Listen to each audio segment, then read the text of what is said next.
कोटि कोटि नमन करते हुए परम पूज्य बोधिसत्व डॉक्टर बी.आर. अम्बेडकर साहब के चरणों में कोटि कोटि नमन करते हुए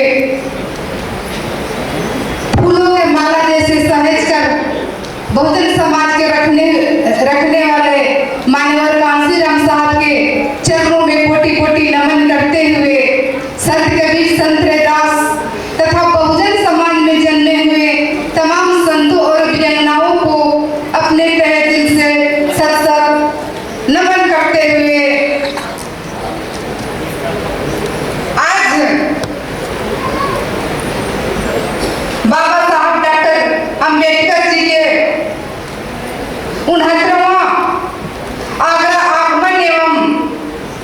माननीय कांसीराम साहब जी की 91वीं जन्म जयंती के उपलक्ष्य में आज के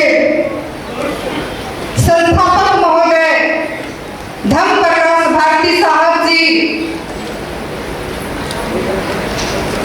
पूज्य धन के एल बी ज्ञानेश्वर महासिद्धवायर जी तथा मंचासीन बैठे हुए सभी वंदनीय पूजनीय भंते साहब जी को मैं अपने तहे दिल से सतत नमन करती हूँ, आभार प्रकट करती हूँ तथा आज के मुख्य अतिथि इंजीनियर किशोर बौद्ध साहब जी, राष्ट्रीय आचार्य मान्यवर बादल सिंह बौद्ध, राष्ट्रीय कार्यालय अध्यक्ष प्रोफेसर आर.सी. धीमान साहब जी, राष्ट्रीय संविधान वाचक मान्यवर ए.पी. अमृत बौद्ध, सहायक राष्ट्रीय आचार्य साहब जी तथा भारत के कोने कोने के पर्दे से चलकर आए हुए सभी बुद्धिजीवी साथीगण, इस ग्राउंड में बैठे हुए तमाम भाई बंधु, गार्जियन तुल्य हमारी माताएं बहनें, वरिष्ठ साथीगण, सबों को मैं अपने तहे दिल से तथा मान्यवर कांसीराम साहब जी के जन्म जयंती के शुभ अवसर पे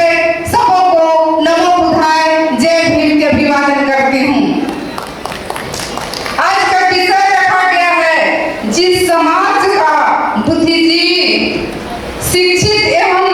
संपन्न वर्ग निष्क्रिय हो, उस समाज की धार्मिक, राजनीतिक, सामाजिक एवं आर्थिक दिशा क्या होगी, ये आज की चर्चा रखा गया है। तो इस पर मैं थोड़ा सा चर्चा करूंगी कि अगर इसी